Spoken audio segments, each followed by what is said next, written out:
Hey everybody, Joe Casaboni here, and today I want to talk to you a little bit about my content production process. So recently somebody asked and they wanted to see a video on what my process looks like because I've been really consistent this year. It's actually been one of my goals to blog once a week and put out a YouTube video once a week. My podcast I've already been pretty consistent with. It's very seasonal, so I'll do 22 episodes. I'll take a couple weeks off and then I'll do another 22 episodes with a couple of bonus episodes sprinkled in there. But I actually haven't taken a week off this year on the podcast either. So what exactly does that look like? Well, I'm going to break it down for you. And again, my goal for each week is one blog post, one YouTube video, and one podcast episode.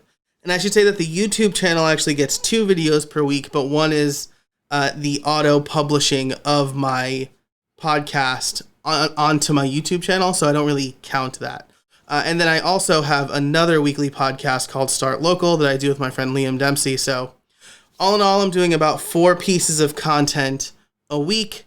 And the way I do it, the way I break it down, and if this video gets long, I'll probably break this up into 2 videos. But the process is idea capture, then organize those ideas, then prioritize and schedule, create, and then publish. So let's first talk about idea capturing and organizing. That's the first and maybe most important part of the whole process, because I try to come up with more ideas than I want to publish. And some I want to do sooner, some I might save for later if I'm having trouble coming up with ideas. So how does that look? Well, first of all, an app that has been super instrumental for me is Tot. So let me bring up the screen here. And this is an app that runs on my iPhone and on my Mac. It's a task bar or a menu bar icon, essentially. It's got several different areas for notes. And one of those notes is the content queue. So this is where I jot down a lot of my ideas for content. So if I think of something, I will throw it into Tot. If it's a bigger idea, I will actually throw it into Apple Notes, and I can do a little bit more long form thoughts and ideas there. So if it's something that I think will take up more space than I'm willing to take up in Tot, like actually this landing page launch checklist, maybe a little bit too much. I like just to have the topics and a couple of notes in Tot, but that's fine. So once I capture the ideas, and I'll generally jot them down just whenever I think of them. Oh, I should also say that another important piece of my ideas capture, my thought capture, is a field notes notebook. I have one of these on me at all times. I actually wrote the outline for this video in it. So that's another place where I'll capture ideas. And then once a week, I will go through and I will put those ideas somewhere else. So that somewhere else is either going to be in, I call this the main Tot. This is the first note. It's generally where I put my 3 tasks. You can see I only have 2 right now because I completed one. Some general notes, and then the next pieces of content I want to write. So the main Tot is essentially a to-do list for me that I don't want to really keep in OmniFocus. It's just something that I want to keep up and is easily referenceable. But the other place that I'll put content when I'm organizing it is in Airtable. So you can see I have a few different databases here in Airtable. One is WordCamp Talks, one is for how I built it, and one is content planning. And you can see I've got tables inside these databases for blog posts, for YouTube videos, and for live streams. I'll have the topic, I'll have the note, and then I'll kind of prioritize it. And I should say that, so the main Tot, again, that's stuff that I want to work on soon or next. The Airtable, that's more long-term storage. So if I am not sure when I'm going to get to this content, I'm going to put it in Airtable. And I just want to have this up because I have it kind of the same here for YouTube. I've got the name, I've got some notes, I've got the topic, target publish date, and then the priority. And then when I check off published, it goes into a different area where I don't see it anymore, but I like keeping it so that I know if I've already done that topic before, without having to go search my YouTube channel or my blog. So that's where I move the stuff to.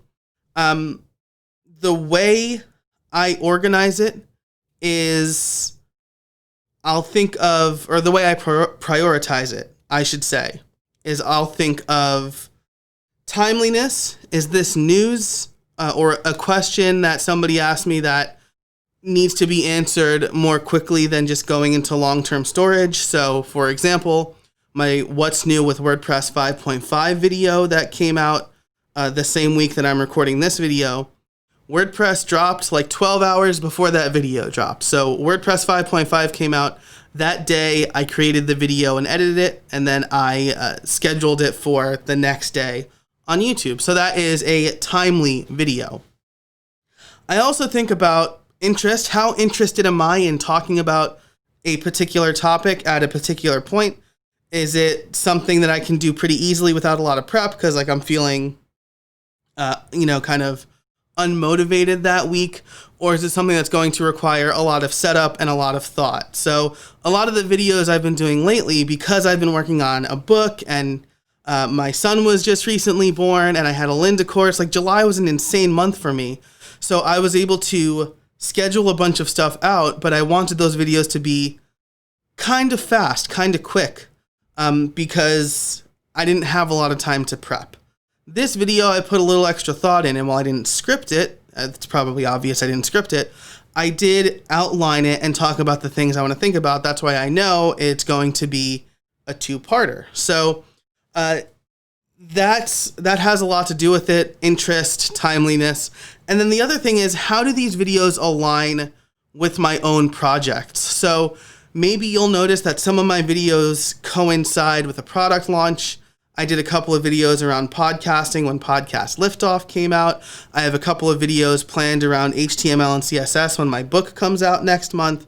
And so I try to think of across my content channels, all right? And the same goes for my blog post. Across my content channels, how can I get some good cross promotion, or how can I add value and authority to the products I'm creating? So, my YouTube channel is not monetized yet. Maybe it will be in the future, but the main reason that I have a YouTube channel is to help people and, frankly, to hopefully help you gain some trust in me. So it shows you I know what I'm talking about and get you interested in some of my other stuff, like my memberships or my podcast, things like that. So when I'm thinking about when I'm going to prioritize or put out this content, I look at my plan for the next few months, what courses I'm working on, what written stuff I'm working on, if I have a LinkedIn Learning course coming out at that time, and how can my content help supplement that stuff that I'm working on. So that's the prioritization of it. And then the scheduling. So I don't really do strict scheduling with my blog and with my YouTube videos I don't assign a specific date to it. My podcast comes out every Tuesday, and so every podcast episode gets a specific date. This helps because then I know which episode to publish on what day. I try to organize my podcast episodes so like similar topics are grouped. But also then I could tell potential sponsors, hey, if you sponsor on, September 18th, or maybe someday that is actually a Tuesday in September, hey, if you sponsor on this in the second week of September, then David Sparks is going to be on the show, and he talks a lot about Apple products and automation. So you would probably be a good product placement or a good sponsor for that episode, because people who are interested in automation are going to be listening to it. So that really helps with a bunch of things. It helps me keep everything on track. It helps me make sure that my guests are scheduled properly, and it helps me sell sponsorships for those episodes. So I don't have a strict schedule, but I also try to have a different piece of content every day, where usually Thursday is the day I take off. So Monday is usually a blog post. Tuesday is the podcast. Wednesday is a YouTube video. Thursday I take off, and then Friday is start local. So Thursday is usually the day I'm like prepping and creating content. So that's really where I'll leave it right now. We covered idea capture, which I do with Tot, Apple Notes, and Airtable. Airtable is the long-term storage, and Tot is the quick capture, and the very timely stuff. And my field notes guide, if I happen to not be in front of my computer, or I don't want to take my phone out because it's going to be rude or something, I'll kind of write things down in my field notes. Once a week, I organize all of that stuff. I put the longer term ideas in Airtable. The stuff I want to work on right now will go into the main Tot, and then I will organize, prioritize, and schedule. And one more thing for scheduling, right? With my blog posts and my YouTube videos, I'll usually write the next 4 I want to do. So I have that in my planner and in the main Tot, so that when I'm ready to work on something, when I'm ready to make a video, or when I'm ready to write a blog post, I go to the main Tot, and then I can start writing. And in the next video, the part 2 of this video, I'll talk about my content creation process, what tools I use, and how I publish and things like that. So if you have any questions about that stuff, or any questions about things I talked about that I can address in part 2 of that video, leave them in the comments below. If you liked this video, be sure to give it a thumbs up and subscribe to this channel for more great content.